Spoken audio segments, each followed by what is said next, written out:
Não é mentira. Eu sei que hoje, dia 1º de abril, muitas pessoas já esperam algumas tradicionais traquinagens minhas, mas hoje eu tô aqui de volta para falar com vocês sobre a data FIFA da seleção brasileira. E o microfone que está em minhas mãos hoje é até um dos motivos de eu ter demorado um tempinho para voltar a postar vídeo, né? Não sei se vocês acompanharam, espero que sim. Mas na semana passada eu fiz aqui a cobertura do Rio Foot Summit, tá aqui, tá no Instagram, tá em outros portais também. Mas vamos embora porque isso foi semana passada. A semana de hoje ela é marcada por esse fim de data FIFA. Essa que eu acho que é a primeira em muitos anos que a gente acaba saindo como audiência com um saldo positivo, né? Então vamos embora, gente. O papo de hoje é o seguinte: seleção brasileira nessa atual data FIFA. Como já teve jogo contra a França e esse vídeo está subindo algumas horas e no dia seguinte do jogo contra a Croácia, o que eu quero fazer aqui não é tanto analisar jogo a jogo, jogador a jogador, falar de jogadas. Eu vou passar por isso tudo porque isso vai fazer parte da construção de vídeo, mas o foco aqui ele é de certo modo no sentimento, tá? De como a gente está se sentindo depois desses duelos contra seleções europeias. É claro que o sentimento é uma parada muito individual. Então, o que eu quero até propor para esse vídeo aqui, de certo modo, é uma conversa. Eu vou falar da minha opinião aqui e eu espero que vocês também complementem nos comentários. Então, além de comentar, eu quero que você já curta esse vídeo e também se inscreva no canal, caso você não esteja inscrito. Então, vamos embora falar, porque essa data FIFA foi de altos e baixos, de expectativas e realidades, de coisas que a gente esperava e coisas que a gente se surpreendeu, seja positivo ou negativamente, né? Bom, para começar, a lista do Ancelotti, ela tinha nomes mais garantidos na convocação para a Copa do Mundo e ela tinha nomes mais a serem testados. Eu até falei aqui no vídeo que eu falo dos atacantes, né? Igor Thiago foi, Ryan foi. Eu fiz um vídeo aqui só da seleção, só da convocação, né? Então a gente tinha essa mescla e caberia ao Ancelotti ver como ele escalaria, se ele daria preferência a uma equipe que ele idealiza como titular ou a dar esses minutos a mais para quem está surgindo agora no radar da seleção brasileira. E eu posso dizer que, principalmente no primeiro jogo, a escolha foi de um time que ele enxerga mais pronto para a Copa. O que é um pouco preocupante. Vou bater a escalação rapidinho aqui do Brasil contra a França, que teve Ederson no gol, o Wesley na lateral direita, a dupla de zaga tinha Bremer e Léo Pereira, na lateral esquerda o Douglas Santos, no meio de campo Casemiro e André Santos. Eu vou escalar esse time num 4-2-4, depois eu falo de formação, tá? Casemiro e André Santos no meio, e no ataque Vinícius, Rafinha, Matheus Cunha e Gabriel Martinelli. Na real, Martinelli na esquerda e Vinícius jogando por dentro também, com mais liberdade para movimentação. Eu até compreendo que talvez o Ederson não seja titular e sim o Alisson. Falta a gente saber quem vai ser o zagueiro da seleção. Eu ainda aposto em Gabriel Magalhães e Marquinhos, mas o Gabriel se lesionou. Na lateral esquerda tem uma briga entre Douglas Santos e Alexandre. No meio de campo, Andrei está titular. Eu acho que ele seja o primeiro nome a ser titular quando o Bruno Gomes não puder jogar, que foi o caso dessa data FIFA. E por fim, no ataque, o Martinelli. Enfim, depois eu falo de Martinelli. E a gente foi com esse time pro jogo contra a França. E eu vi muita gente, assim, decretando o final da seleção brasileira depois desse duelo contra a França, e eu discordo um pouco disso, tá? Esse time, ele me lembra um pouco, na escalação, no que o Ancelotti quer fazer para essa seleção, me lembra um pouco o Real, que tinha Vinícius Júnior e Rodrigo mais à frente, ainda no Real sem atacante, né? Com o Rossello sendo banco, o Mbappé não tinha chegado ainda. Enfim, mais atrás você ainda tinha o Valverde fazendo uma função um pouco mais pela direita. Ele me lembra um pouco esse Real Madrid, tá? Pior executado? Sim, mais compreensível, porque a gente vai perceber a época que cada um conseguiu ter de treino. Né? Real Madrid treinava com o Ancelotti todo dia, o Ancelotti não está na seleção nem há tanto tempo assim, e não tem essa possibilidade de sempre estar ali em contato com os jogadores, né? Mas bom, esse jogo, apesar de eu não achar que ele foi extremamente caótico, como algumas pessoas pintaram, ele para mim também não foi de saldo positivo. Tá? Ele não me surpreende na vitória da França, num contexto da gente muito mais contra-atacar do que tentar propor o jogo. Eu acho que isso vai fazer parte do Brasil na Copa do Mundo. Talvez para 2030 isso mude um pouco, mas eu não sei se isso vai mudar muito também, porque vai da leitura de jogo do italiano. Então, novamente, o saldo é negativo, mas não é tão frustrante, eu vou dizer assim, tá? Pelo menos na minha visão. Na minha visão, não é um resultado de tantas decepções. As decepções aqui, para mim, elas caem muito mais sobre o individual do que o coletivo, pra ser sincero com vocês. Até porque, assim, nessa zaga, nessa linha de defesa de Wesley, Bremer, Léo Pereira e Douglas Santos, eu não desgostei. Muito pelo contrário. O Wesley é muito curioso como ele tem liberdade na Roma. Ele teve muita liberdade no jogo contra a Argentina, quando ainda não era o Ancelotti no comando da seleção. E aquela liberdade, eu fiz o vídeo aqui, na época, eu fui extremamente contra o Wesley subir tanto assim contra a Argentina. Por mais que faça parte do modelo de jogo dele, por mais que ele seja um lateral ofensivo desde a base rubro-negra, você tem que saber quem você vai ter que marcar. Você tem que saber que a sua função é primordialmente defensiva. E o Ancelotti conseguiu corrigir isso no Wesley. O Wesley, para mim, fez uma boa partida contra a França. E até no momento que ele sobe para fazer uma jogada com o Rafinha, que cria um certo perigo para a nossa seleção. Então, para mim, salvo alguns erros do Léo, enfim, eu gostei dessa linha de defesa, tá? Dos laterais ficando um pouco mais. Não tenho muito a reclamar dos zagueiros, dos defensores de verdade. O Bremer, como eu falei aqui, ele é um cara que para mim tá no alto nível. É um dos principais zagueiros do futebol internacional, tá? Tem suas questões com as lesões, mas assim, tecnicamente eu acho um zagueiraço. Do meio de campo, eu também não desgosto de Casemiro e Andrei Santos, por mais que o Casemiro tenha errado um pouco no segundo tempo. O Andrei, eu vi gente um pouco frustrada com o desempenho dele, mas eu preciso dizer que é o Andrei. O Andrei, ele não vai ter a mesma força que o Bruno Gomes, que o Bruno Guimarães, e também não vai ter a mesma pegada ofensiva de chegar ali na entrada da área para finalizar. Eu lembro que até no meu vídeo antes da convocação, o Bruno tinha feito um gol assim. Então, são questões diferentes. O Andrei, para mim, ele fez um bom jogo no contexto Andrei.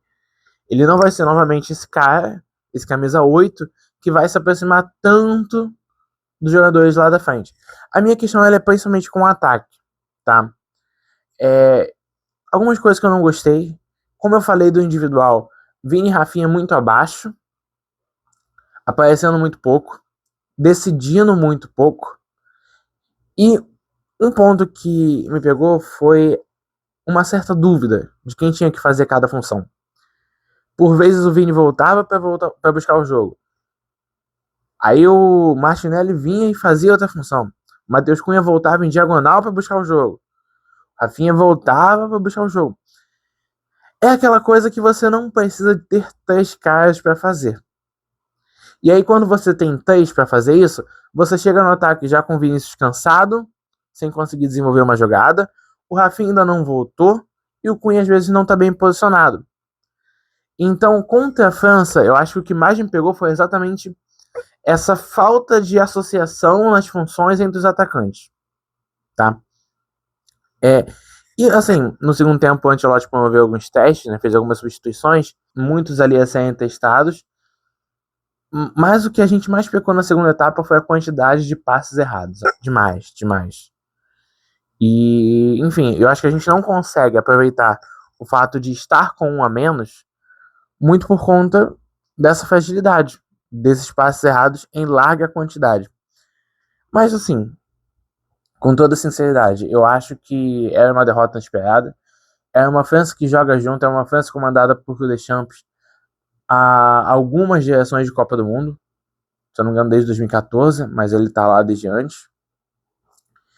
E, cara, é uma França que tem o que decidir no jogo da seleção. É uma França de Kylian Mbappé, que, assim, longe de fazer seu melhor jogo pela França.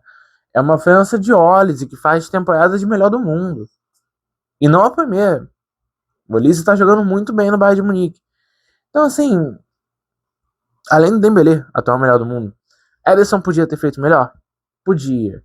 Gostaria de ver uma seleção melhor individualmente? Tratando de Vinícius, tratando de Rafinha? Adoraria. Mas não vi. Eu vi contra a Croácia. Vamos entrar nessa vitória. A gente perdeu de 2-1 para a França, mas venceu a Croácia por 3-1. E eu acho que é um jogo que, entrando no tema sensações que eu abri no começo do vídeo, esse jogo aqui, ele para mim, ele já causa uma sensação diferente. Ele já causa uma sensação de que, olha, a gente não tá tão mal assim. Como eu falei, eu discordo um pouco dessa visão tão negativa que o duelo contra a França nos trouxe. De verdade. Mas eu entendo que contra a Croácia esse sentimento mude. Alguns amigos até me perguntaram sobre a Croácia vem mal, por que tem tanta gente confiante com a vitória? Não é que a Croácia vem mal. Acontece que a Croácia não vem na mesma força, seja porque alguns jogadores aposentaram e outros já estão numa idade mais avançada, que estava em 2018, que estava em 2022. É uma Croácia que vai passar de fase? Com toda certeza. Eu espero que isso não venha em corte daqui a alguns meses. Mas é uma Croácia ainda assim mais frágil. E aí, para esse jogo, o Ancelotti promoveu 6 mudanças. Se eu lembro bem, Bento no lugar do Ederson, João Pedro no lugar do Martinelli, Marquinhos no lugar do Bremer, no meio de campo Danilo no lugar de Andrei, o Ibanez entrou também na lateral direita, e agora eu vou ter que conferir porque eu não lembro se eu perdi alguma. O Luiz Henrique entrou também no lugar do Rafinha. Mudanças que fizeram bem para a seleção, tá? O primeiro tempo foi nosso. A gente demorou para abrir o placar, mas o primeiro tempo foi nosso. A gente conseguiu fazer um jogo muito superior à Croácia. O gol ele sai só no finalzinho, com uma bela jogada do Vinícius Júnior e participação do Danilo. Não que o Vinícius não tenha bons jogos pela seleção, ele tem alguns, não são muitos. São minoria. Mas eu acho que é o primeiro lance de Real Madrid que o Vinícius faz na seleção brasileira. E um bom gol do Danilo. Danilo que sai com saldo positivo, mas isso eu volto depois. No segundo tempo a gente entra bem novamente e consegue matar o jogo com um gol de pênalti do Igor Thiago, que entrou, e nos acréscimos de Martinelli. Então, até esses 2 gols no finalzinho do segundo tempo, no finalzinho do jogo, elevam o astral da seleção brasileira, que aqui eu já acho que jogou mais num 4-4-2, tá? Aqui eu já vi algumas vezes mais o Vinícius e o Matheus fazendo mais função de atacante, enquanto o Luiz Henrique, o João Pedro e o Vinícius fazendo mais função de atacante, enquanto o Matheus Cunha caía muito pela esquerda, assim como ele faz no United, quando ele joga atrás do Sesco, e o Luiz Henrique caindo mais pela direita mesmo. E eu pessoalmente gostei, tá? Dessas alterações. Bom, outros foram testados. Eu falei do Igor Thiago entrando na segunda etapa. Ryan foi testado nos 2 jogos. Martinelli depois voltou a entrar nesse jogo aqui também. Mas vamos entrar no tema do vídeo, que é sentimento. Qual que é o sentimento depois dessa data FIFA? Ele, na visão de vocês, ele é frustrante? Ele é decepcionante? Ele é um será que dá? Eu vou entrar aqui no meu um pouquinho, tá? Para mim, são resultados esperáveis. Para mim, resultado cumpre a expectativa. Uma derrota para a França, já modulada há tantos anos, e uma derrota para a Croácia, que também vem de uma geração ali da Copa de 2018, mas enfraquecida por uma questão etária, são resultados que para mim são normais. Bola jogada. Danilo foi muito bem. No segundo jogo eu acho que ele garante. O Danilo meio de campo. Né? No segundo jogo ele garante o primeiro gol. Ele garante, inclusive, para mim, a vaga dele para a Copa. Luiz Henrique foi bem nos dois jogos. A diferença do Luiz Henrique pro Rafinha, principalmente, foi a tentativa. O Luiz Henrique ele até consegue, nos 5 primeiros minutos que ele joga contra a França, rabiscar. Depois a marcação fecha um pouquinho. Contra a Croácia eu também não acho que ele teve toda a liberdade assim. Mas eu acho que o que mais pega no LH é o fator de ir para cima, que é o que a gente precisa, que é o que o Vinícius conseguiu fazer nesse segundo jogo e não no primeiro e em tantos outros jogos pela seleção. E o Igor Thiago, ele dá o seu recado, fazendo gol, acho que vai para a Copa. E aí fica uma questão sobre o Endrick, né, gente? Não falei aqui, mas o Endrick, ele faz o pênalti, que gera a situação de gol do Igor Thiago, e dá assistência para o Martinelli no terceiro gol contra a Croácia. E esse menino tem que ir para a Copa. Eu entendo que o Ancelotti possa enxergá-lo como uma projeção para 2030, mas o Endrick joga muita bola, gente. E não é de hoje, e não é dessa partida. É do moleque ter decidido um campeonato brasileiro pro Palmeiras. É do moleque ter entrado com uma seleção extremamente estranha do Dorival e ter feito gol contra a seleção europeia. É de uma estrela que esse moleque tem na seleção brasileira. E eu não gosto de justificar convocações pelo além, pelo lúdico, mas não é o lúdico. É só porque esse cara entra e decide sempre na seleção. É só porque esse cara, em janeiro no Lyon, jogou muito bem. Vamos ver como é que ele vai retomar da data FIFA, né? O Lyon, se eu não me engano, tá sem vencer desde fevereiro. Então, assim, caminha para quase 2 meses sem vitória. Mas ele ainda assim conseguiu fazer gols na Europa League, na eliminação do time francês contra o Celta de Vigo. Então, eu verdadeiramente acho, gente, que o Endrick precisa ir para a Copa do Mundo, tá? Não sei de quem ele vai tirar a vaga. Do Richarlison, que não foi chamado hoje. Do próprio Ryan, que assim, teve poucos minutos de jogo, mas eu até acompanhando que ele foi um nome que surgiu mais tarde nesse radar. Eu acompanhando de verdade que enquanto ele teve no Vasco, ele não foi cogitado. Ele começa a ser pensado quando ele começa a jogar pelo Bournemouth. Então eu acho que o Endrick tem total capacidade. E falando de mais um jogador da Premier League, Gabriel Martinelli vai muito bem, né? Eu bato numa tecla há muito tempo que o Martinelli ele é o melhor ponto da esquerda da seleção desde que ele começou a ser convocado. E isso não é necessariamente uma crítica ao Vinícius Júnior. É só um entendimento de que o Vinícius possa fazer outra função. Porque como ponta esquerda, seja na era Tite, seja no momento Ancelotti, ele não foi melhor que o Martinelli. Não é que ele não seja. Não é que ele não possa ser. Mas se a questão é seleção e merecimento, a vaga na famosa posição 11, ela é mais do Martinelli do que do Vinícius. E eu sei que muita gente discorda de mim sobre isso, tá? Então, gente, como eu falei, sentimento. A gente não tá tão mal. O nosso elenco ainda assim é muito bom e o nosso treinador é muito preparado para situações de risco. Não quero ficar me apegando, mas assim, o Ancelotti ele tem essa questão, usando uma palavra nova, da aura nos jogos de definição de Champions. E a Copa do Mundo é também uma competição de tiro curto que vai ter uma fase mata-mata. Então eu realmente confio nessa seleção. Não acho que a gente vai ser campeão, não acho que a gente esteja como favoritos, como a própria França, como Espanha. Eu prefiro parar nessas duas aí. Mas acho que a gente tem total capacidade de fazer uma Copa melhor do que muitas pessoas pensam. Para terminar, o vídeo de convocação ele vai ficar para outra hora, tá, gente? O vídeo de quem eu acho que mereça ser convocado ou não, apesar de eu já dar alguns spoilers aqui, ele vai ficar para mais pra frente. Eu não sei se ele sobe nem nesse mês ainda, já que a convocação é só em maio.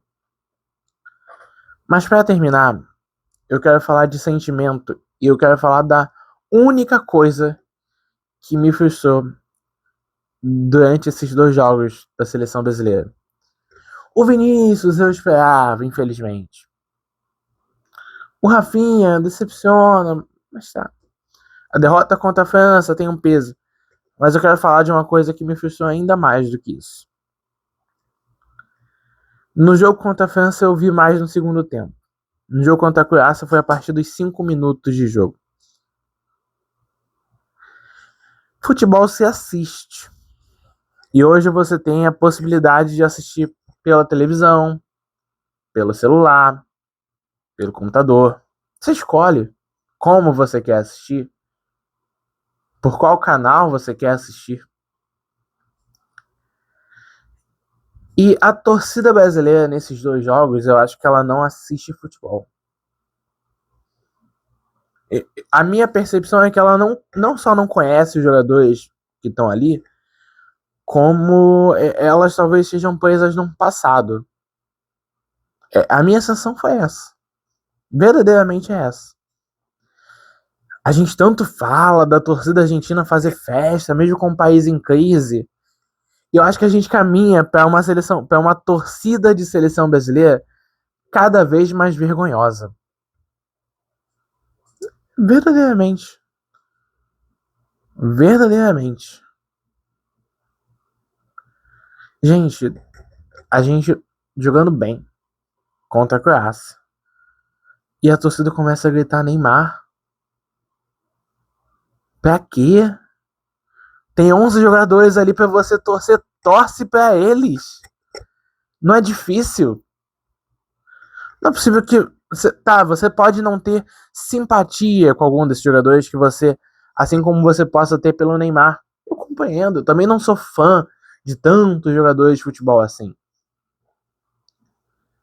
Mas, cara, você tá vendo um jogo do teu país, da sua seleção. Eu sei que a comunidade brasileira de Orlando, ela não é das mais patriotas, das mais torcedoras da seleção brasileira. Eu compreendo isso. Mas é só você torcer para quem tá ali no campo. Não é você pedir um cara que não joga na seleção brasileira bem há 4 anos. Exatamente contra a Croácia.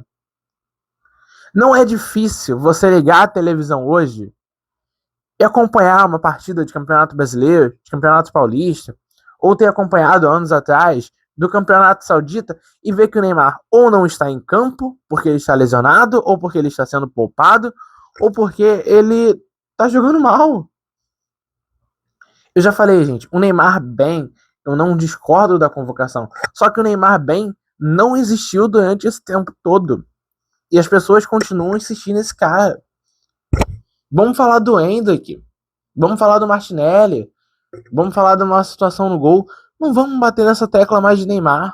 Porque isso cansa. Isso cansa quem tá no campo. Isso cansa o treinador. Isso cansa. A gente tem situações mais importantes para lidar. Faltando 2 meses para a Copa do Mundo. Que entre as situações mais importantes não existe o assunto Neymar Júnior. Desculpa. Ah, mas ele é o artilheiro da seleção brasileira. O Pelé também é um tempo atrás. A gente tem que chamar o Pelé agora também? Sabe, gente?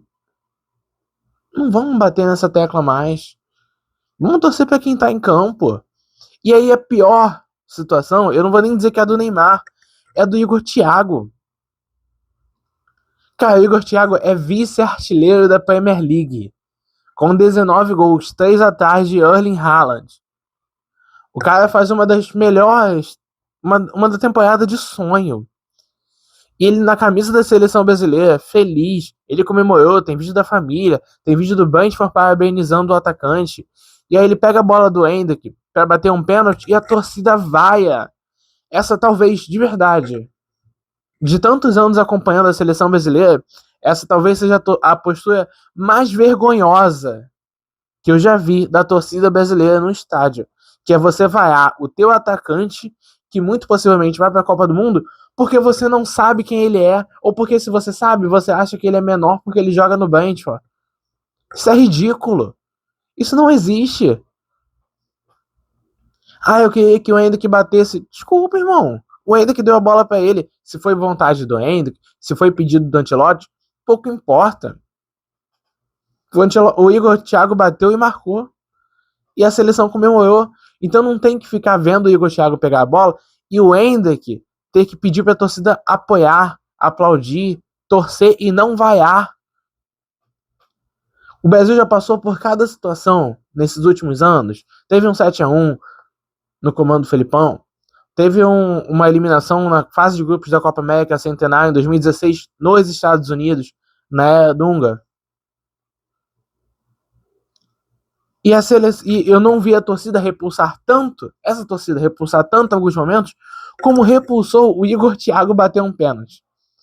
Então, assim, já que eu abri o vídeo falando de sentimentos, eu vou fechar esse vídeo falando de sentimentos. Não existe sentimento mais ridículo, não existe uma ação mais ridícula do que você vaiar o teu próprio jogador porque você quer, porque você acha que ele não merece estar ali, porque você acha que o clube que ele joga é pequeno e por isso ele não tinha que estar ali, e você quer ver outro. E você quer ver um cara que tem 3 jogos bons na carreira do começo de 2023 para cá. E essa tua paixão, essa tua afeição por esse cara, ela te cega ao ponto de você ser um completo imbecil dentro do estádio. Eu não pensei que esse vídeo fosse terminar em um tom de raiva, verdadeiramente. Até porque o que eu falei, eu não estou decepcionado com os resultados da seleção brasileira.